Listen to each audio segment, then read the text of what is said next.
Fala pessoal, tudo bom? Bem-vindos a mais um vídeo aqui no meu canal. Nesse vídeo eu trago mais uma entrevista nessa série que eu venho fazendo e hoje eu vou entrevistar um cara super gente boa, super gente fina, é o Pedro Santana. Ele é um dos fundadores da startup Alugator. É uma startup que ajuda as pessoas a alugarem iPhone, então elas não precisam comprar, então utilizam o que eles chamam de iPhone as a Service. E eu acho que essa é uma startup bastante interessante para a gente estudar aqui nesse canal, uma vez que ela tem uma lógica bem parecida com o modelo B2B2C. Antes de começar esse vídeo, não esquece aí de dar um like nos vídeos, se inscrever no canal. Tenho certeza que essa entrevista com o Pedro vai te ajudar bastante a entender desse mundo de startups, de negócios e de empreendedorismo. Então, estou aqui com o Pedro Santana. Ele é fundador e CEO da Alugator, uma plataforma aí que depois ele vai explicar melhor, mas basicamente é uma plataforma que possibilita as pessoas alugarem iPhone as a Service, né? Então, pegar um iPhone, produtos da Apple e alugar como se fosse um serviço. E, enfim, então, queria agradecer aí, Pedro, pela disponibilidade, o tempo para bater essa conversa aqui com a gente, para falar um pouco mais sobre Product Marketing, conceitos relacionados a marketing e o mundo de produtos e serviços digitais. Eu que agradeço o convite, João, obrigadíssimo aí. Falar um pouquinho da trajetória do Alu, acho que vai ser interessante, porque a gente pivotou bastante, comeu bastante terra até chegar no PNF.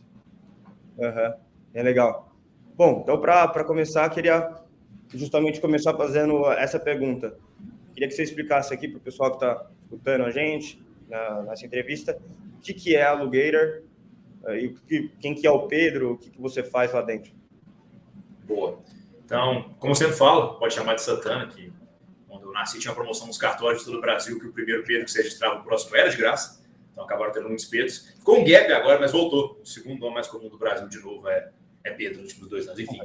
Mas eu sou COO, né, diretor de operações, porque a galera fica confundindo COO e CEO, mas basicamente é o Chief Operating Officer, então, o executivo das operações do Alu e um dos fundadores. Então, como é que começa essa história, né? Basicamente, meu sócio, meu amigo de infância, Cadu, me liga no final de 2015, falando de um negócio de perestroika, que, por incrível que pareça, não tinha nada a ver com Gorbachev, nem com a União Soviética, era um curso de empreendedorismo criativo que ele estava fazendo. E o trabalho de conclusão desse curso, que ele precisava apresentar para a bancada, era justamente uma startup. E aí ele tinha visto uma palestra da Rachel Botsman sobre economia circular, que falava muito sobre como a maior empresa de hospitalidade do mundo, que é a Airbnb, não tinha nenhum imóvel, a maior empresa de transporte do mundo não tinha nenhum carro, etc. Então, começa-se esse movimento da economia circular lá em 2010, 2012, mais ou menos, né, começa a se fortalecer principalmente. E tem a história muito enigmática da furadeira, né, que eu sempre falava para todo mundo até pouco tempo atrás, que eu precisava pendurar esses quadros aqui na parede da minha casa, eles estão no meu escritório, né, quando você não tem sítio, seu escritório vira seu sítio, então tudo que sua esposa não quer em casa acaba vindo para o escritório, mas eu tinha uma utilidade prática, né, eu era crítico de cinema, então estava montando meu cenário, e aí ninguém tinha furadeira para me emprestar, então eu perguntei meus pais, meus amigos, e ninguém tinha o raio da furadeira, de forma que eu tive que gastar R$250 por algo que eu usei por 5 minutos. E aí que eu percebi o seguinte, que eu precisava da furadeira, precisava do furo na parede. E assim como a furadeira, tinham diversos outros bens que poderiam ter ali uma utilidade pontual ou até mesmo utilidade mais duradoura, mas que você não precisava ter a propriedade para aproveitar desses benefícios. Então, essa era o cerne da palestra da Rachel Botsman, que virou esse discursinho da furadeira, eu tinha no mesmo exemplo, basicamente. Então, em 2016, o Alu nasce com um marketplace de aluguel de coisas. Então, o João colocava lá uma GoPro para alugar, que ele não usava há 2 anos, eu ia viajar para a praia, por exemplo, fazer um aluguel pontual de 3 a 60 dias. Só que a gente percebeu ao longo do caminho, ao longo de 16 e início de 17, que era muito difícil padronizar o serviço dessa maneira. Então, o que acontecia geralmente era uma quebra desse aluguel, um cancelamento antes de isso acontecer, porque às vezes o João nem sabia se ele ia, de fato, ter uma GoPro que funciona, afinal, não usava, tinha 2 anos, ou se era o Santana, de 20 e poucos anos, responsável, fazendo um aluguel, chegava lá no sábado de manhã, abriu o aplicativo do Alu e falou, não, vou ter que dirigir 10 quilômetros para levar esse PS4 aqui por causa de R$40, não vou não. Então, se nem eu estava disposto, imagina o usuário final. Então, a gente decidiu centralizar essa oferta e se tornar o maior fornecedor dentro do nosso próprio marketplace lá em 2017. Mais ou menos no primeiro momento também que a gente teve os nossos primeiros investidores anjo.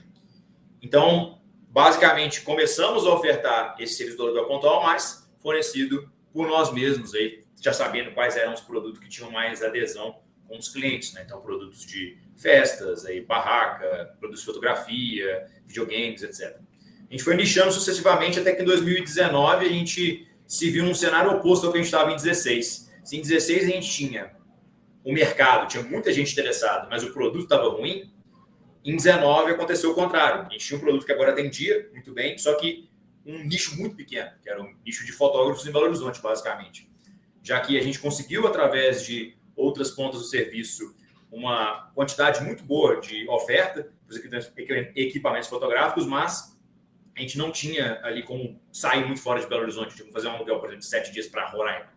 Então, acabava ficando refém dessa regionalidade e tinha, sei lá, 24, 36 fotógrafos no máximo que usavam a Lu, porque na época era o público que conseguia mais valor gerado a partir do serviço, né? O público que eventualmente não tinha todos os equipamentos necessários para fazer uma filmagem, para fazer um casamento, um ensaio fotográfico, e agora com a Lu eles poderiam. Aí a gente parou, olhou para a cara uns dos outros, final de 19, falou, cara, a gente realmente está mudando o consumo no mundo, que era a nossa missão, atendendo a 3 estúdios de fotógrafos em Belo Horizonte? A gente achou que não sei você. Mas aí, basicamente, a gente pensou, por que a gente não faz, então, uma assinatura de iPhone, né? Usa os moldes aí da Localiza, assina aí câmeras inicialmente, né? Por 3, 6, 12 meses. E aí, o Cadu, meu sócio, vira e fala assim, Santana, por que não iPhones? Eu falei, uma pergunta errada, por que iPhones? Ele, pensa o seguinte, no Japão você tem 70% de market share da Apple, nos Estados Unidos 58%. Quanto tem no Brasil? Eu até trago a pergunta para você, João. Qual que você acha que é o market share da Apple no Brasil, você sabe? Imaginaria que seria uns 20%. Hoje está em 14%, mais ou menos. Eu respondi 30%, então você está até mais próximo da realidade que eu estava, fiquei bem chocado, até porque eu sabia que o volume de pesquisa no Google Trends era muito alto, né? Você pega até hoje 65%, 70% do volume de pesquisas. E onde é que está esse mistério, né? Por que tem um interesse muito grande, mas o brasileiro não tem o iPhone? Porque o brasileiro não tem grana. Então o brasileiro médio ganha R$ 2.300, sendo que o Jorge Paulo Lema está nessa média, então ele joga ela bem para cima, enquanto o iPhone mais barato no lançamento custa R$ 7.000, R$ 7.500, compara com a lógica dos Estados Unidos, em que o americano médio ganha $4.000 e o iPhone mais barato $700, você começa a ver que tem uma discrepância muito grande. E aí, com isso, então, fizemos serviço de assinatura de iPhone, como você bem disse, traz uma lógica de servicificação para esse produto, e hoje vai muito além de um aluguel, né? Ele tem aí um preço de 40%, 45% do valor de varejo pela assinatura de 1 ano, e tem uma experiência muito mais completa, né? Então, hoje tem proteção contra furto e roubo, então, quando você está no Brasil, a ameaça constante de 2 caras de uma moto não pode ser ignorada, então aqui na assinatura já está incluso. Se o cara fosse pegar um seguro por fora, por exemplo, seria no mínimo R$ 2.500, então já está no valor da assinatura, com a nossa proteção. Você tem, no caso de um acidente qualquer, o celular caiu, quebrou a tela e tudo mais, passou pela boca do tubarão porque estava surfando por algum motivo com o iPhone, aí não tem que se preocupar com o fato de que o display vai custar basicamente o valor de um celular novo, então a assistência técnica está inclusa também, e adicionalmente, durante a assistência técnica, tem um celular reserva para o cara não ficar na mão. Então, isso juntando aí com capinha, película, carregador, enfim, todas as coisas que a pessoa precisa ter para ter uma experiência mais completa, mas não quer ter que se preocupar com esses fatores. Então, a gente começou a ofertar isso e escalou muito rápido. Assim, a gente chegou agora a mais de 8.000 iPhones na rua, né? Só nessa Black Friday a gente teve mais de 800 assinaturas, quase 1.000 assinaturas.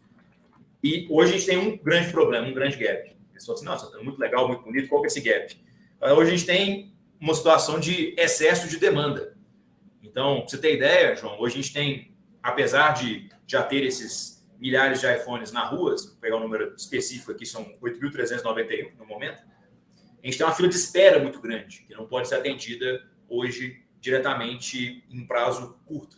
Qual que você acha que é o tamanho dessa fila de espera? Você chegou a dar uma olhada nisso? Não. Imaginaria que se você conseguiu colocar 800 aí na Black Friday, a fila de espera deve ser por volta de uns 400. Fila de espera de 800 mil clientes. Aí você fala, Santana, isso não me soa como um problema, isso soa como uma solução. Sim, mas é uma solução que teria uma necessidade de investimento aí de 6, 7 bilhões de reais. Né? Então, na própria Black Friday, em todas as Black Fridays, na verdade, que a gente trabalha só com a nossa própria base. Porque como é que é formada essa fila, né? O cliente chega, teve contato com o aluno de alguma forma, foi impactado nas redes sociais, veio através de influência, teve uma indicação, o Anjo Gabriel apareceu nos sonhos dele, foi aparecer no iPhone, qualquer um dos alternativos. Aí chegou lá no site, na landing page, fez um cadastro, e além desse cadastro, respondeu um formulário, que fala um pouco sobre o perfil de consumo dele. Então, qual celular que ele tem hoje, qual celular que ele gostaria de ter, qual frequência ele troca de aparelho, várias questões nesse sentido, vê todos os preços e clica em quero assinar. Então ele vai para a nossa lista. E aí a gente basicamente usa dessas listas, faz um disparo interno nosso, né, aqui para Black Friday, e nosso maior gargalo é sempre o estoque para atender essa galera. Então, a partir dessa dor, surgiu uma outra solução que você também adiantou, que é nosso braço financeiro, que é o Alu Invest. Então, como a nossa margem ela é muito significativa na operação de assinatura, afinal, eu compro mais barato do que o preço de varejo e eu consigo manter um preço de assinatura constante ao longo do tempo, então existe uma lógica aí que para o consumidor faz muito sentido, afinal, não é só o preço do ativo, mas também é todo o preço do serviço embutido. E, basicamente, o valor de varejo é muito mais alto, então acaba que, fazendo uma conta de padeiro, se no varejo um produto custa R$10.000, eu compro ele por 8, mas eu assino ele por 5. Então, no segundo ano, já tem um superávit significativo na minha assinatura e eu rodo hoje um ciclo de 5 anos. Pra você ter uma ideia, João, qual que você acha que é o iPhone mais vendido no Brasil? Ou pelo menos, qual foi o iPhone mais vendido no Brasil, seminovo, no ano passado, 2021? Acredito que seria o iPhone 11. Foi o iPhone 7. Então, no nosso caso, na assinatura, o que mais sai de longe é o iPhone 11, mas se tem o WhatsApp, a galera está comprando ainda. Então, há uma defasagem muito grande. Né? Então, pensa nesse usuário que hoje tem um iPhone 6, um iPhone 7, até mesmo um iPhone 8, que representa aí 65% mais ou menos desses 3 aparelhos em conjunto dos iPhones hoje que estão no Brasil. E aí o cara vê que ao invés de comprar um iPhone 8 Plus ou um 10R, ele consegue assinar um 11, consegue assinar um 11 Pro. Então, esse cara acaba ficando muito atraído. Como eu tenho essa margem significativa, eu fiz uma escolha. Né? Ao invés de crescer igual a Localize, então em 40 anos, fazendo 2 iPhones, depois 4, depois 8, etc., eu decidi crescer em 40 meses. Então, a gente criou um produto de investimento que tem roupagem de renda fixa, que é o Alu Invest. Então, basicamente, como é que é o fluxo hoje todo da operação? Né? O usuário, então, entra naquela fila, como eu disse para você, ele faz a assinatura, se ele tiver FIT, já faz o pagamento ou no Pix ou no cartão de crédito. No caso do Pix, a transação inteira, né? No que a gente chama do preço mais barato de iPhone no mundo, que tem um desconto no Pix, ou no cartão de crédito, em uma transação só, também somente, mas parcelando em até 12 vezes sem juros. E aí, uma vez que ele faz isso, ele nos envia alguns documentos para a nossa análise de risco, que é um dos nossos grandes pontos de diferencial. Então, hoje ele nos envia comprovante de residência, selfie com documento e o documento com foto. Obviamente que precisa tirar selfie, né? E aí passa pelo nosso motor de risco. Qual que você acha que é hoje a nossa taxa de aprovação, João? Assim, das pessoas que fazem o pagamento, qual que você acha que é a porcentagem de aprovados nesse processo de risco hoje? Esse processo de aprovação é para quem quer alugar o iPhone ou para quem está querendo investir? Quer fazer a assinatura. Imaginaria que seria, então, uns 50%. Hoje a gente está com aprovação de 80%. E, a despeito disso, a gente tem um default, uma perda efetiva muito baixa. Né? Se juntar todos os nossos casos de roubo e furto, então o usuário teve 2 caras que pararam o usuário numa moto e pegaram o celular dele, todos os casos de danos, além do ponto de reparo, então às vezes tem celular que volta que a gente não consegue reparar internamente, e todos os celulares que estão em cobrança há mais de 90 dias, se juntar todos esses casos, você tem uma taxa de default de perda efetiva de 1,7% somente. Então, para você ter uma ideia, o default da American Express no mundo é 2,5%. E o nosso é 1,7%. Mesmo aprovando 80% das pessoas, mesmo tendo aí 35% de usuários que estão negativados, mesmo tendo uma parte significativa, e mais de um terço também, que é desbancarizado. Então, na época, a gente tinha boleto ainda, não somente o Pix, né? O usuário fazia o pagamento na boca da lotérica mesmo. Então, beleza. Esse usuário, então, fez essa assinatura. A gente trabalha com just in time, né? Então, a gente não trabalha com estoque. A exceção disso é quando a gente vai ter uma Black Friday, alguma coisa nesse sentido, que a gente já deixa o estoque específico para aquele evento.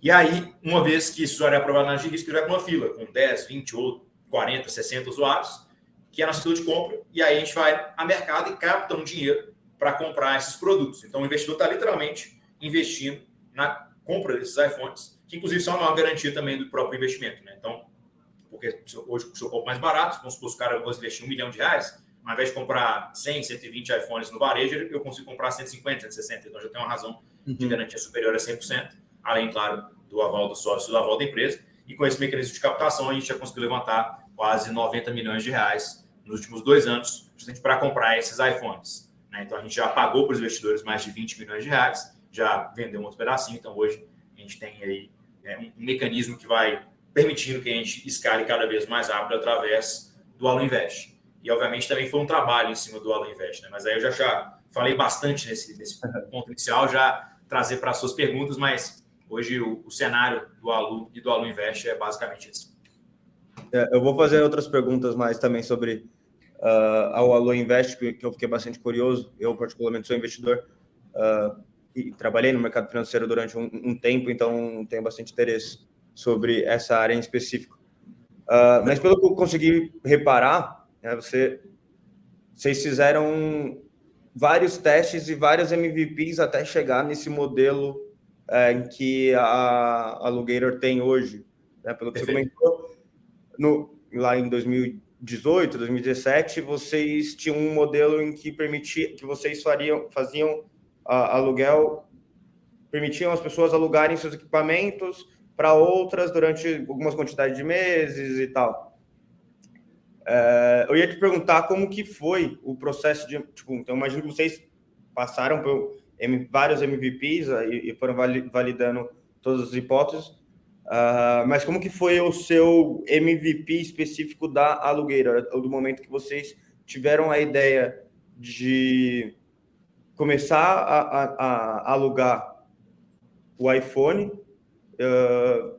e como que foi o processo de MVP? Vocês mesmos, os próprios sócios, compraram esses primeiros iPhones e disponibilizaram do estoque ali dentro? Como foi o desafio de construir o funil de vendas ali, ou o funil, no caso, de aluguel ali, da venda do serviço? Enfim, vocês contrataram, ou já a empresa já está rodando, você já tinha uma equipe própria?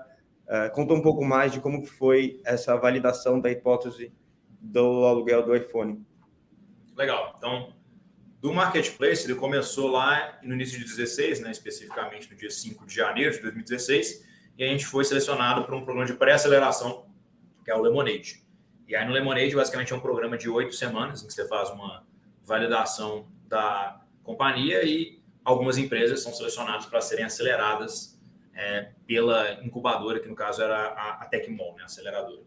Então, fizemos esse programa, ao longo dele fizemos aí a validação com uma pesquisa de validação de mercado, depois rodamos o nosso primeiro MVP de fato e até chegamos aos nossos primeiros resultados. Como a gente não tinha estoque inicialmente, né, o que a gente fazia era basicamente uma inversão da lógica de busca. Eu até sempre usei esse meu sinal aqui, esse gesto nos pitches, que basicamente a gente tinha a impressão que tinha mercado, então o que a gente fazia era, o usuário pediu que ele queria alugar e a gente corria atrás de arrumar para ele, justamente para não ter aquele problema do ovo e da galinha do Marketplace. Então a gente conseguia conectar a galera, ia lá e eu falava que era o nosso sistema que fazia isso, né? Prazer Sistema, no caso era o Santana, que ia atrás dos produtos no OLX, no Mercado Livre, etc. E ver se a pessoa não tinha interesse também de comprar o produto, mas também de alugá-lo para outra pessoa enquanto esse produto não era vendido.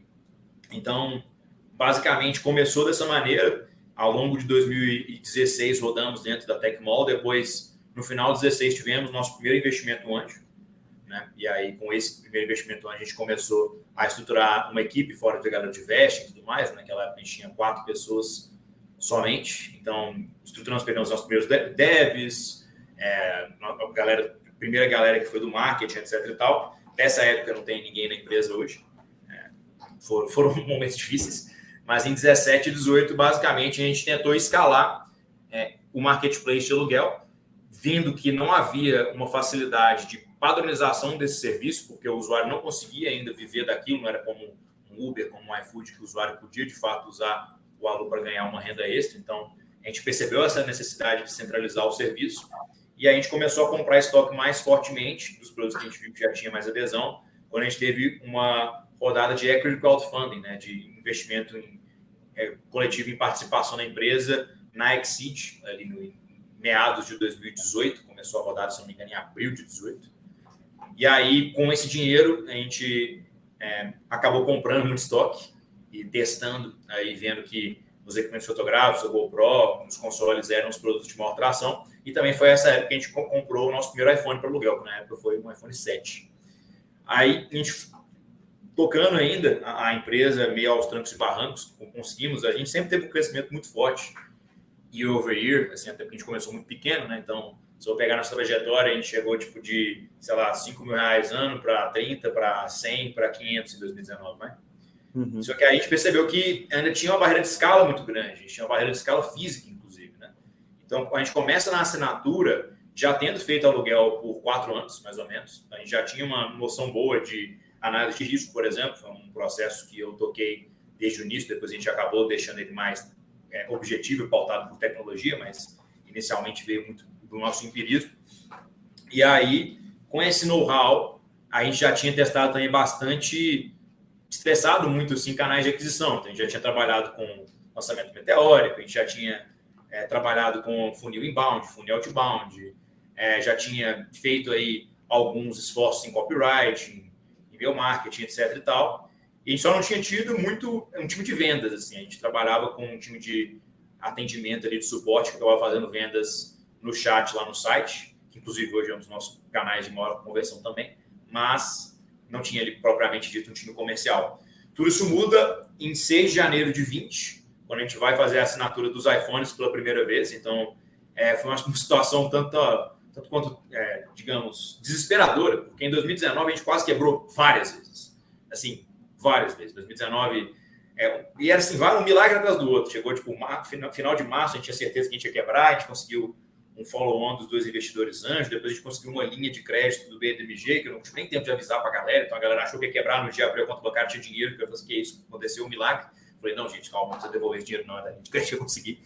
Depois teve o nosso último investidor anjo, que inclusive foi a última pessoa a entrar no equity naquele momento, foi o Renato Freitas, nosso aí, investidor anjo, que era fundador e CTO da 99, né? Ele é fundador ainda, ele era CTO da 99 na época, então ele nos salvou em agosto, setembro de 2019. E 2020 começou assim, aos trancos e barrancos. A gente várias vezes expandiu, diminuiu a equipe, né? Então a gente chegou a ter 14 pessoas lá atrás, aí no final de 2020 já estava, de 2019, perdão, já estava com 8. A gente foi por tudo ou nada, né? Então, em janeiro de 2020 a gente precisava breakvar, pelo menos operacionalmente, porque não tinha dinheiro, a gente estava já devendo cartão, devendo imposto, devendo porrada de coisas. Tanto que tem uma reunião muito emblemática, aí sim, com algumas pessoas que já ainda estão na companhia. O Bibi, o Vinícius, nosso diretor hoje, na época, era nosso analista, né? Ele entrou como estagiário. Já tinha também o Bri, nosso hoje gerente de risco e recuperação, que na época também era um analista de operações, o Dornas, que hoje também é um coordenador aqui do Invest, já estava na época. Então, esses 3, inclusive, hoje nossos sócios. Mas a gente estava na reunião todo mundo, e aí galera fazendo sugestões para como que a gente ia começar a divulgação da assinatura de iPhone. Os caras, não, vamos pensar aqui no funil de tráfego. Falei assim, gente, então, tráfego agora está um pouquinho complicado. Os caras, não, sei lá o que, a gente pode mexer em SEO, juntamente nisso fazer uma campanha no Google. Eu falei assim, gente, então, campanha não está rolando muito. Na terceira vez que alguém sugeriu isso, eu falei, gente, é o seguinte, partam do princípio que o cartão de crédito nunca foi inventado. Se essa premissa for verdade, como é que vocês divulgariam o serviço? Então, começamos muito para a base que a gente já tinha, indicações, amigos, etc e tal. Fizemos a validação nas primeiras assinaturas ali, primeiras 20, 25 assinaturas que a gente fez em janeiro. E aí o Cadu botou o cartão dele, pessoa física, com o BBC. A gente tem um tráfego pago nisso aqui, dá bom, não dá não? E várias coisas aconteceram mais por necessidade do que por planejamento. Por exemplo, atender a todo o Brasil não era uma estratégia inicialmente, era uma necessidade, porque a gente sabia que se a gente não fizesse para todo o Brasil, nosso custo de aquisição de clientes, desde CPL até todo funil ia ficar muito mais caro. Se fosse voltado só para Belo Horizonte, ia ser muito mais caro. Se estivesse no Brasil todo, você teria uma difusão maior. Então, acabou que nesses primeiros momentos aí de 2020, a gente estava ainda aprendendo o que a gente deveria e o que a gente não deveria fazer. A gente já tinha mecanismos de captação no passado. Então, o Alu Shopping já existia, que basicamente as pessoas podiam deixar conosco os equipamentos fotográficos delas para eles serem alugados. A gente tinha um revenue share com a pessoa, inclusive, de forma surpreendente, a gente conseguia que a galera pagasse uma taxa de administração para a gente fazer isso na época, sem histórico nenhum, tá, em 2018, 2019.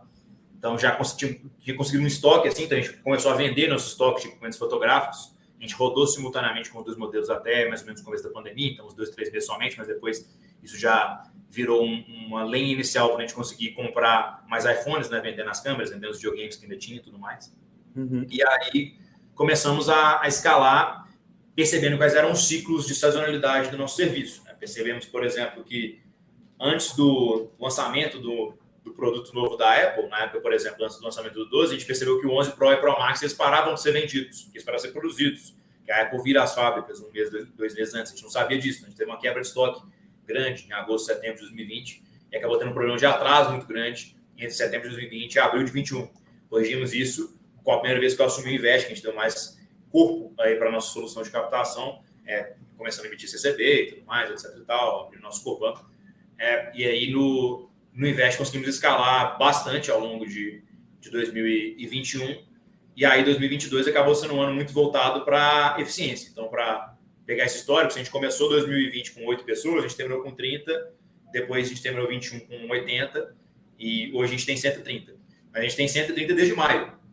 Então, desde maio, o nosso resultado desse mês passado, agora de novembro, né, que não está corrente, mas está quase acabando, é quase o dobro de maio com o mesmo número de pessoas. Então, isso vem muito do nosso maior investimento agora em tecnologia, desde a entrada no ano passado do Deus, né, que o nosso CTO, o nome dele realmente é Deus, é Danilo Deus Dará, que ele é executivo de carreira que estava na Multilaser, já foi da CVC, já foi do Magalu, inclusive eu também acho muito divertido, que o e-mail dele é deus@alugator.com, mas esse maior investimento em tecnologia a gente conseguiu, de fato, focar nas nossas forças, né, aumentar a nossa escala em canais de tráfego pago. A gente fez algumas campanhas grandes com influenciadores, como, por exemplo, com a Boca Rosa. A gente começou, de fato, em 2020 lá. As primeiras contratações que a gente fez em 2020 foram vendedores. Então, a gente começou com um processo de inside sales, para que a gente usava em conjunto. Então, todo esse funil ele foi muito construído a partir da necessidade e de entender onde a gente estava pisando. Mais recentemente, tanto no Invest quanto na assinatura, que a gente começou a trabalhar mais fortemente em persona, em branding, em trabalhar de fato no produto digital, não só na lógica de back-office, mas também na lógica da porta para fora. Então, isso tem sido uma cruzada mais recente aí de eficiência ao longo desse ano de 2022, de controlar custos, controlar despesas, até porque, como a gente não tem backing de VC até o momento, a gente roda nos nossos próprios recebíveis, então a gente precisa de ter uma disciplina financeira um pouco maior do que startups do nosso estágio geralmente precisam ter. Uhum. Cara, bem legal a ideia aí da Alugueira e os desafios que vocês tiveram na hora de testar o MVP. Enquanto você estava falando aqui, eu estava lembrando de um outro conceito e um outro desafio que eu acho que é muito importante para quem trabalha com startup, que é o Product Market Fit. Basicamente, Product Market Fit é você conseguir encontrar uma base de clientes ali, uma base de personas que sejam genuinamente interessadas, no seu caso, de alugar de iPhone e que ou vão indicar outras pessoas ou que vão estar sempre voltando ali para consumir o produto. E aí, no caso específico da Alugator, eu acho que existem 2 Product Market Fits, né? O primeiro de investimento, o primeiro de aluguel de iPhone. Assim, na ordem do fluxo, é o primeiro investimento mesmo, né? Porque se não tiver investimento, eu não consigo cobrar produto, não consigo atender a galera. Tá. Então, primeiro, o de investimento, e o segundo, que é o do aluguel de iPhone. Pelo acho que você me contou, o que vocês encontraram primeiro, na ordem cronológica da vida, foi o de aluguel de iPhone, correto? Correto. A gente até, das descobertas que a gente fez é que a gente precisava fugir até da terminologia aluguel, justamente para poder fazer a galera enxergar os outros aspectos do serviço. Então, por que a gente martela muito hoje a assinatura de iPhone?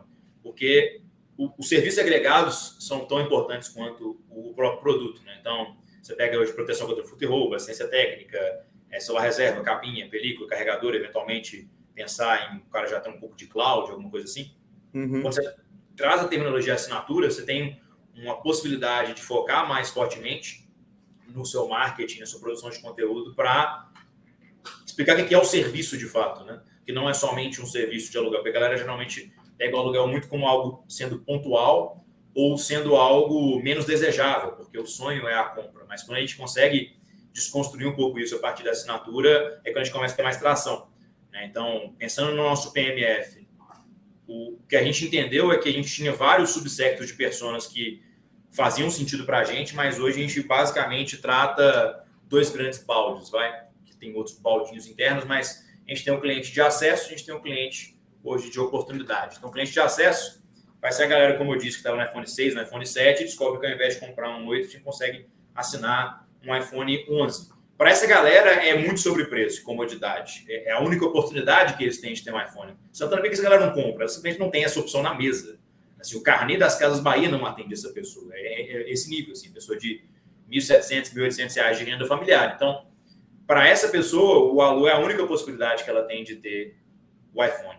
Você tem outro público que é o de oportunidade, que aí tem várias outras ramificações, né? Tem, por exemplo, um grande setor da nossa base que é produtor de conteúdo. Então, para a galera que trabalha com isso, o Alu é uma maneira muito mais fácil de ela estar sempre atualizada, né, com o Pro e o Pro Max mais recentes, e também que dá uma tranquilidade. Se o cara é cinegrafista, por exemplo, ele está trabalhando na rua o dia inteiro filmando com o celular na mão, para ele faz muita diferença você ter a proteção contra furto e roubo. E esse cara, até ele teria comprado um seguro no passado. Então, quando ele não precisa mais fazer isso, isso está embutido na assinatura, com uma proteção contra furto e roubo que a Alu custeia, faz muito mais sentido para ele. E aí também tem esse cara que quer estar na vanguarda da tecnologia, nessa pessoa que todo ano quer trocar de aparelho, e aí o compromisso financeiro do Alu faz muito mais sentido de ser um pagamento de 5, 6 mil reais ao invés de 14, 15 mil reais. Então, acho que a gente ainda está trabalhando na nossa persona, mas pensando em curva de adoção, a gente já começou a entrar mais fortemente nos nossos early adopters, né? O pessoal que está vendo aí, que não sabe o que é uma curva de adoção, basicamente, dentro do marketing, a curva de adoção ela é muito ligada a outro conceito, que é a curva de consciência, né? Então, a curva de consciência, basicamente, vai ser o quão consciente um lead, um potencial investidor ou cliente, ele está ciente aí do problema que ele tem e da solução, né? Então, você começa com um cliente que não tem nem noção de que existe um problema, depois um cliente que sabe que tem um problema, mas não sabe da solução, depois o cliente que sabe das soluções, mas não sabe qual escolher, depois o que está consciente do seu serviço e o outro que está consciente de fato que o seu serviço é o que, ou o seu produto, pode ser também, atende aí a dor específica dele, né?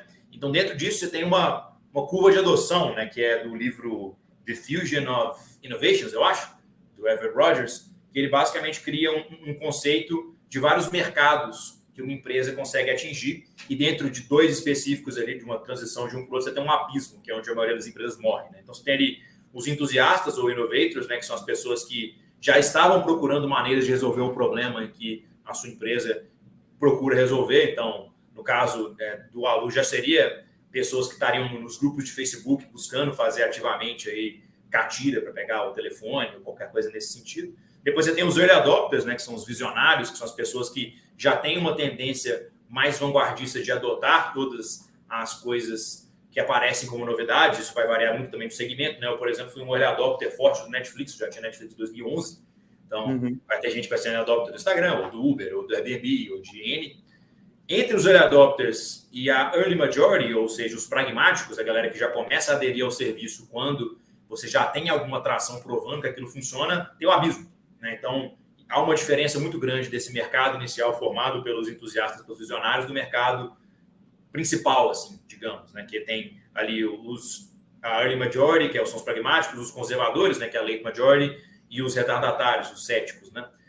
Então, esses pragmáticos, eles vão ter a grande massa crítica aí para a adoção de um serviço. Eu diria, por exemplo, que o Nubank já está quase esgotando, talvez, esse mercado dos pragmáticos, à medida que ele está com 50, 60 milhões de contas ali no Brasil e na América Latina. E aí você vai começando a chegar nos conservadores, né? Aquelas pessoas que estavam relutando em adotar o serviço, mas elas veem que não tem jeito, né? Talvez pessoas que até hoje têm alguma dificuldade de entender aí a lógica de adoção dos smartphones, por exemplo, mas agora já estão com o seu iPhone 10, então o seu Samsung S10, por exemplo. E aí você tem os céticos, né? No finalzinho do mercado, que vai ser uma distribuição talvez do mesmo tamanho, mais ou menos, do mercado inicial, que é tipo meu avô, que foi o último cliente de Minas Gerais a trocar do celular analógico, literalmente. Então, meu avô manteve seu startacão lá de antena, até onde foi fisicamente possível, ele tinha, até que a galera teve que pedir para ele, pelo amor de Deus, até pagava para eles poderem desativar a última rede analógica que tinha em Minas Gerais. Então, essa curva de adoção aí do Rogers, ela vai pautar muito o que você está fazendo no seu trabalho de persona. Então, hoje, eu diria que o aluno ainda está nos seus early adopters, mas a gente já está construindo aquilo que a gente imagina que serão as estratégias mais efetivas para a gente chegar nos pragmáticos, né, na early majority. Então, no Alu, foi muito pensamento nesse sentido, do Product Market Fit, e a gente sempre pensando aqui nas nossas forças, né? Então, a gente sempre teve uma base de marketing que foi muito pautada por copywriting e performance, né? Então, agora a gente tem buscado pessoas que trabalham mais em comunicação, trabalham mais em branding, trabalham outros aspectos aí do marketing, do conteúdo, inbound, etc. e tal, porque a gente já tinha um know-how forte vindo do Cadu, depois do Bibi, dessa lógica de performance. Então, a gente tem dado uma abrangência um pouco maior. Pensando no Invest, já foi uma lógica um pouquinho diferente, né? O Invest, a gente teve mais pivotagens mais rápido. A gente já tinha tido a experiência do aluno passado, então a gente já tinha uma noção melhor de como testar rápido, testar barato, pegar os aprendizados e fazer de novo, né? Então, inicialmente, a gente acreditava que o Invest seria um mecanismo muito de investimento alternativo, assim, para competir com esse mercado de peer-to-peer e tudo mais. Depois a gente acabou fazendo várias parcerias com players de peer-to-peer e fez captações por lá, né? Mutual, Land, Nexus, IO, Money, quase qualquer um que você imaginar. A gente chegou a fazer uma rodada lá de captação. A gente foi percebendo ao longo do tempo que o nosso perfil de investidor, na verdade, é um investidor de perfil moderado, que hoje tem um patrimônio líquido aí de 300, 400 mil reais, pelo menos, que está muito alocado em renda fixa. Então, o Alu Invest, na verdade, na carteira dessa pessoa, é a espinha dorsal da carteira, né? É um 50%, 60% de alocação que ela tem para ter uma renda mensal acerca disso ou para usar como sua alternativa majoritária de renda fixa mesmo, né? Então, vai ser um investidor que tem 30 e poucos a 40 e poucos anos, está casado, mas não tem filhos ainda. A gente até fez uma exploração muito mais profunda da pessoa do Invest por ser um produto mais específico. Então, a gente descobriu que é uma pessoa que já tem serviço de assinatura, entende o modelo. Então, 66% tem 2 ou mais serviços de assinatura. A maioria fala inglês, a maioria enorme tem superior, até uma parcela significativa tem mestrado, doutorado. Então, é um público mais educado, é um público que tem menos tempo disponível para pensar nisso. Então, eles acabam pendendo para renda fixa, porque ou eles são empresários, então eles já tomam muito risco na pessoa jurídica, eles não querem tomar risco na pessoa física, ou são pessoas que têm uma carga de trabalho muito alta, né? Então médicos, engenheiros, etc. e tal, que não estão tão preocupados assim com o investimento ser a principal maneira de alavancar o seu patrimônio. Então eles também usam o Invest como aí uma maneira de ter uma renda que ganhe aí dos parâmetros do mercado, mas que não seja um risco muito grande. São pessoas que viajam 2 vezes para fora do Brasil por ano, em média, sendo um trabalho, um lazer. Então, a gente chegou a fazer uma investigação muito mais aprofundada de persona no Invest, o que eu acho que foi o grande motivo da gente ter tido um aumento tão grande no resultado, né? Para ilustração, a gente captou 7 milhões de reais em 2020, mais ou menos 30 em 2021, e a gente vai fechar 2022 com quase 100. Então, a gente teve mais do que o dobro de resultado aí em 2022 do que a gente teve em 2021, explorando especificamente essa persona e quais canais que ela estava frequentando, quais eram as maneiras que eu tinha de essa pessoa me ouvir. Qual foi o canal de captação que você utilizou para fazer o Alu Invest? Foi através de um FDIC, de uma emissão de debenture, enfim? Não, tanto o Alu quanto o Alu Invest, eles são muito focados em pessoa física, né? Então, na assinatura a gente só trabalha com pessoa física, no Invest é a enorme maioria pessoa física. Então, na verdade, hoje a gente tem um Corban, então, um correspondente bancário que tem um parceiro bancário que emite uma cédula de crédito bancário, uma CCB. Então, a gente consegue fazer, através disso, divulgação em vários canais tradicionais. A gente utiliza majoritariamente também a mídia de performance, os lançamentos e os canais de newsletter, né? Então, tem o The News, que é uma newsletter grande, né, que veio para o Brasil para fazer o papel aí, basicamente, com o Morning Brew dos Estados Unidos, que os caras crescem assustadoramente rápido. O Hernani, inclusive, se você estiver vendo isso aqui, grande abraço, cara, muito bom. E o The News, ele de longe é o canal que teve mais tração para a gente no Invest. Pra você ter uma ideia, João, dos 60 milhões que a gente captou esse ano, 10 vieram do The News. Então, é um canal realmente muito forte que a gente conseguiu usar para também chegar nessa early majority aí do Invest. Agora, acho que a gente está ainda em early adopters, mas já caminhando mais rapidamente para o early majority, né? Eu acho que no Invest a gente já conseguiu uma modalidade de funcionamento dos nossos funis que já é escalável. A gente consegue ir para os Estados Unidos, por exemplo, e aplicar o Invest e partindo do princípio que é o mesmo esforço para você captar 1 milhão de dinheiros em qualquer lugar, $1 milhão é muito melhor que $1 milhão, né, a nível de volume. Então, o Invest já é escalável. E a gente pode também, claro, trabalhar nessas roupagens de mercado financeiro mais tradicionais, como o FDIC, como o FIP, trabalhar aí com investimento de fora, numa SPE, numa SPV. Então, tem esses mecanismos. Na assinatura, eu acho que a gente ainda não chegou nesse mecanismo de escala. A gente já tem o produto correto, a gente já está agora se aprofundando na persona que a gente quer atacar, mas a gente não tem, por exemplo, a venda direta pelo site sendo um volume muito significativo, trabalhando em aplicativo, pensando numa lógica de marketing mais orgânico, mais pautado por conteúdo, inbound, etc. e tal. A gente está caminhando para essa fase que agora a gente já está no Invest, mas na assinatura a gente ainda está buscando esse mecanismo de escala mais sustentável, porque hoje o nosso principal gap, obviamente, é a captação, mas nosso segundo principal gap é que o nosso processo é muito manual ainda. Então, depende de muitas pessoas para colocar esse iPhone na rua. Quanto mais tecnologia eu tenho envolvida, mais eficiência eu consigo ganhar na medida que eu já tenho uma demanda reprimida muito gigante. Então, se eu tenho uma demanda reprimida gigante, não faz mais sentido eu trabalhar em consolidação de marca, entender quem é a persona e trabalhar para conseguir atender mais pessoas com a mesma operação. Então, essa é a pergunta que a gente tem feito muito frequentemente e o resultado tem sido justamente esse foco maior aí nessas estratégias mais voltadas para ganho de eficiência, igual você deu anteriormente. Legal. E aí, do momento que você percebeu que ia ser uma boa ideia captar recurso no mercado para conseguir crescer, comprar mais, aumentar o estoque e distribuir esses iPhones para aluguel, como que foi o seu MVP da Alu Invest em si? Você ofertou para uma base de colegas, amigos, ou, enfim, você comentou, né, de trabalhar com influencers. A Denilson, por exemplo, eu acho que imagino que é um canal realmente que conversa bastante de conseguir público de investidor. Enfim, como foi o MVP da Alu Invest especificamente? Legal. Então, primeiramente, a gente já tinha lá atrás, quando a gente começou a centralizar a demanda, os primeiros produtos foram comprados aí com o dinheiro dos sócios, né? Então, a gente percebeu muito rapidamente que uma GoPro, por exemplo, dava um payback muito alto, muito rápido. Então, a gente falou assim, não, vou comprar nós mesmos para testar.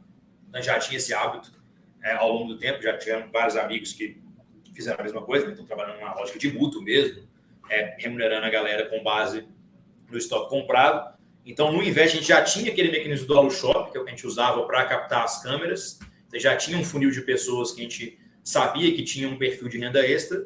Então, a gente começou a atacar essas pessoas, trabalhando primeiro numa lógica de white label, né? Então, a gente fez uma parceria com um player que já era um emissor de CCB e tudo mais, etc. e tal, usando a plataforma deles com o nosso back-office para atingir esse público sem ter nenhum tipo de percalço aí com a CVM ou com o Banco Central. Uma vez que a gente conseguiu validar através desse white label, a gente começou a fazer essas parcerias com captação peer-to-peer, né? Então, com os mecanismos aí de empréstimo coletivo aí que a gente tem em dívida no mercado, com essas empresas todas que eu citei. E aí, tendo validado essa avenida também, já entendendo um pouco mais da nossa persona, a gente fez o nosso próprio Corban e começou a trabalhar com o nosso próprio veículo de captação. Então, eu diria que, majoritariamente, no Invest teve 3 grandes momentos de MVP. Primeiro, esse do AluShop, né, que era para entender que existiam pessoas que estavam dispostas a investir no aluguel de coisas, digamos assim, e depois no que virou a ser a assinatura. Depois esse mecanismo do white label para validar como é que a gente faria a distribuição disso de fato para uma base de clientes da porta para fora, e depois esse mecanismo das peer-to-peers, e aí validando que tinha essa demanda no mercado, validando quais eram as taxas que a gente deveria trabalhar, qual o prêmio de risco que a gente poderia oferecer, qual era o perfil de risco da nossa operação. Aí a gente começou a trabalhar por conta própria e expandir nosso próprio veículo de captação. Boa. Hoje em dia, né, a gente se fala bastante nos livros, enfim, mas não só nos livros, no mercado, sobre a importância de tomar decisões baseadas em dados, né? Para a Alugator, e aí falando de distribuição em si, qual que foi, eu acho que os principais indicadores que vocês, seus sócios, ficavam olhando ali todo dia e batendo a cabeça para tentar levantar esses indicadores? Boa. Os principais indicadores da nossa operação específica, é uma operação que parece simples por fora, mas por dentro você vê que ela funciona quase igualzinho um fundo de investimento, né? Um hedge fund mais especificamente. Então, eu capto o dinheiro da galera para alocar na minha estratégia, isso gera performance financeira, vou lá, faço a liquidação dos ativos e pago a galera, né? Basicamente, no fringir dos ovos é assim que funciona, né? Então, quais são esses indicadores? O acesso aos ativos, né? Então, tanto o preço médio de compra dos produtos que a gente está trabalhando, quanto o revenue yield, ou seja, o quanto que uma assinatura representa do valor de compra de produto. Por exemplo, se eu fiz uma compra por R$10 e a assinatura do produto foi R$6.000, meu revenue yield foi 60%. Então, o revenue yield é o primeiro indicador que a gente sempre olhou como sendo um de muito impacto na nossa performance financeira. Segundo, o CAC, né? Dentro do CAC, todos os trinchamentos, né? Então, cuja aquisição de clientes para a gente sempre foi algo muito importante. Então, sempre olhamos aí não somente CAC, mas obviamente o LTV, olhando que é o lifetime value, né? Para quem não sabe, né? O valor que um cliente gera para você ao longo do ciclo do negócio. E a gente olha tanto o LTV do ativo, ou seja, do iPhone, afinal, o iPhone pode ser alugado para uma pessoa, né? Assinado por um ano, renovado por mais um ano, e depois ele volta para a gente vai assinar para outra pessoa. Então, existe o LTV do ativo e existe o LTV do cliente. O João, que já fez 3, 4 assinaturas. Então, a gente olha essas duas coisas fortemente. E aí, claro, dentro dos pormenores do tráfego, né, a gente sempre olhou muito por custo de lead, custo por clique, CPL, CTR, etc. e tal, né, todas as métricas relacionadas à eficiência das nossas campanhas de mídia de performance. A gente sempre olhou também muito para o prêmio de risco, né, da companhia em si. Né? Então, seja o prêmio de risco que a gente oferta no Invest, a atração que a gente tem nas ofertas a partir disso, seja aí o custo que a gente tem de capital dos sócios também. Então, toda a questão de redução de prêmio de risco sempre foi um fato muito grande para a gente. Mas se fosse para resumir, assim, dentro da nossa lógica de OKRs, né, de objetivos e resultados-chave, sempre olhamos para as assinaturas e a partir disso você precisava ter uma noção boa de qual era a conversão do seu funil, tanto de marketing quanto de vendas, e levar em consideração o CAC. Mesma coisa no Invest, né, o volume que você está captando, então qual é o ticket médio que você está trabalhando, qual que é a quebra toda do seu funil de vendas, né, quais são as porcentagens aí que você consegue trabalhar, qual o ticket mínimo. Então, eu diria que os principais dados que a gente olhava para indicadores de performance do negócio foram esses. Agora, como é que a gente trabalhou, por exemplo, para entender aí precificação, coisas assim, né? Foi muito mais pautado primeiro nos nossos próprios testes pequenos que a gente fez e depois também com entender o usuário, né? Tem uma lógica que eu concordo muito, que o Alex Hormoza, ele fala bastante, é um criador que eu acompanho bastante, né? Um cara que fala muito de vendas, empreendedorismo lá no YouTube, já teve aí 100 milhões de dólares em valuation de companhias que ele vendeu e tudo mais, etc e tal. E ele fala que o seu objetivo inicial, fazendo a divulgação do seu serviço ou produto, não é conseguir dinheiro, é conseguir clientes.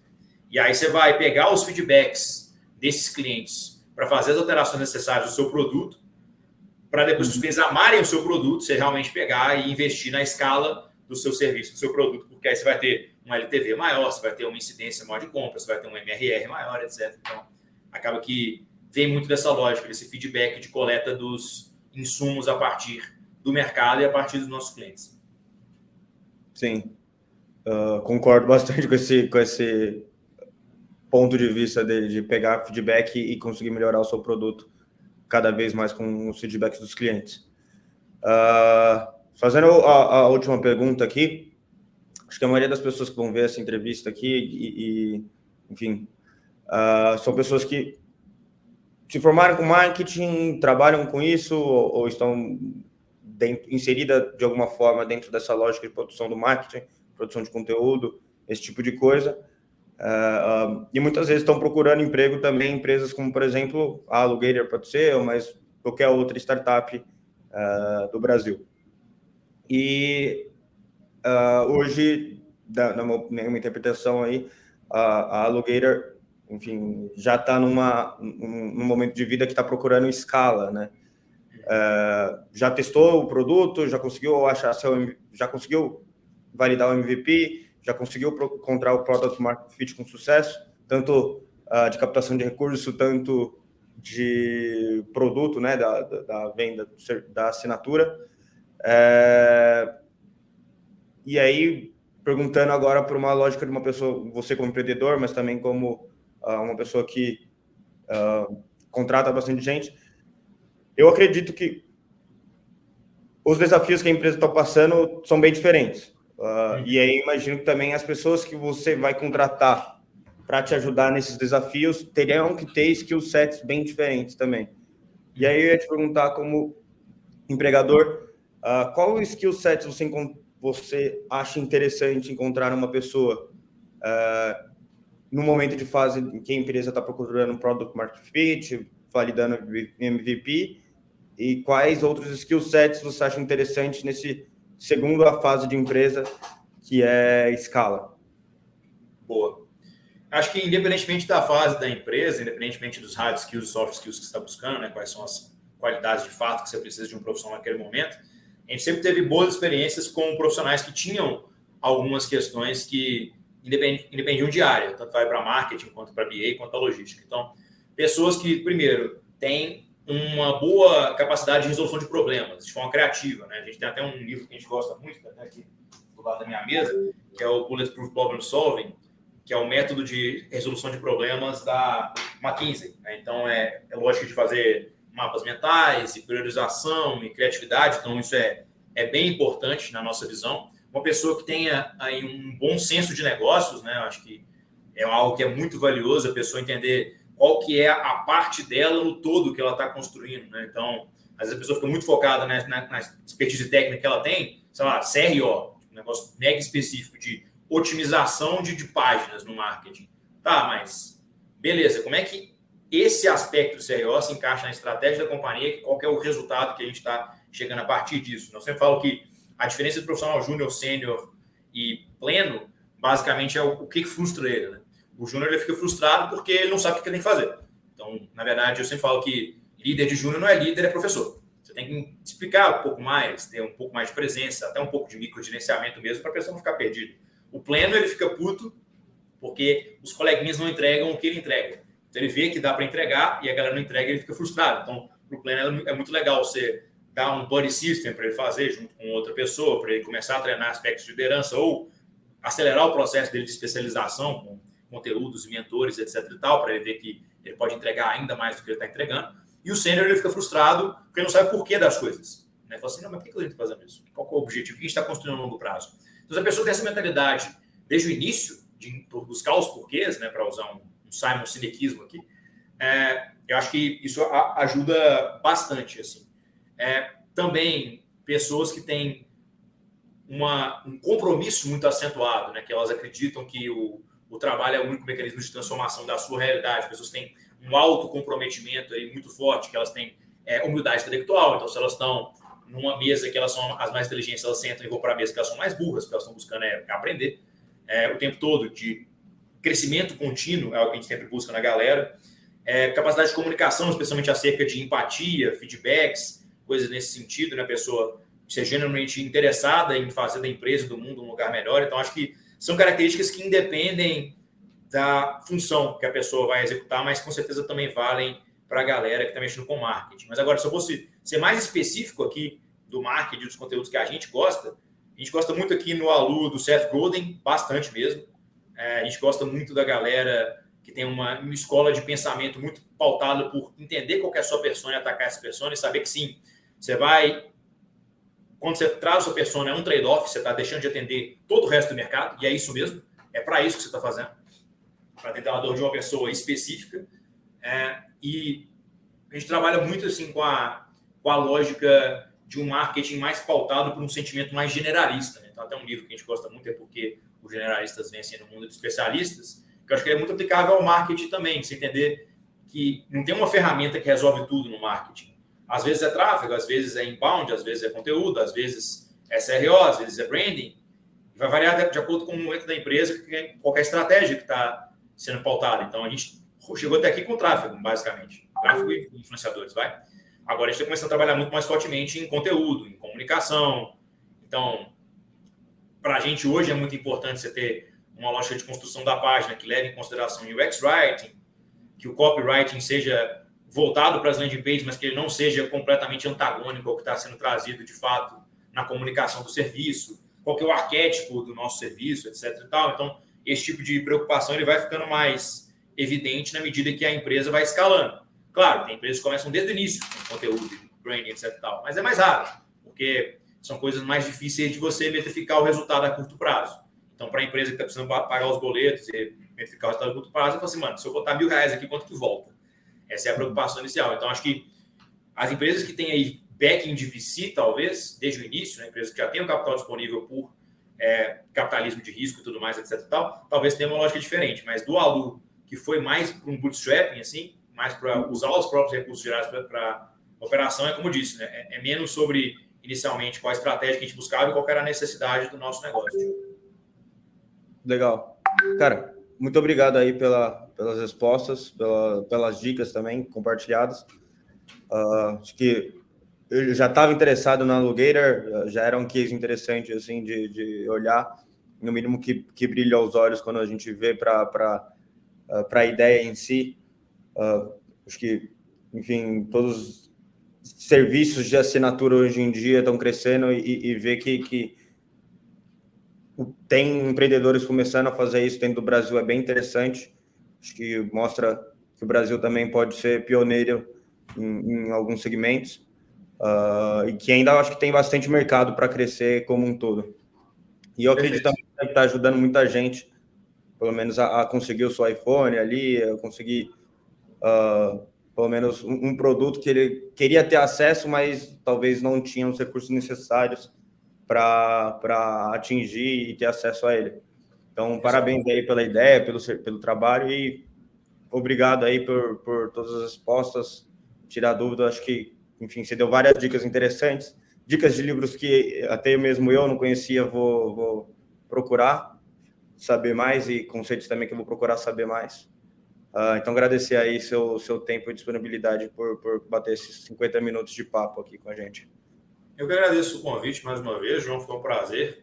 Se a galera quiser acompanhar mais do Alu, é o Alugator Oficial lá no Instagram. No meu Instagram é Santana do Alu, também tem o Alu Invest, tudo no Instagram. Eu vou deixar mais algumas recomendações de livros, que eu gosto um pouco de livros aqui, como vocês podem perceber pelo cenário. 5 livros que eu gosto de indicar para todo mundo, especialmente quem está começando empreendedorismo. A Regra Não Ter Regras, que é o livro da Netflix, que foi escrito pelo Reed Hastings. Se você gostar desse livro, leia também Isso Nunca Vai Dar Certo, que é meio que o contraponto desse livro, né? Um é o Reed Hastings, que é o primeiro investidor da Netflix e atual CEO, o That Will Never Work, né? Que é o Isso Nunca Vai Dar Certo, é do Mark Randall, foi o primeiro CEO. Então é bem interessante você ter os dois lados da moeda aí.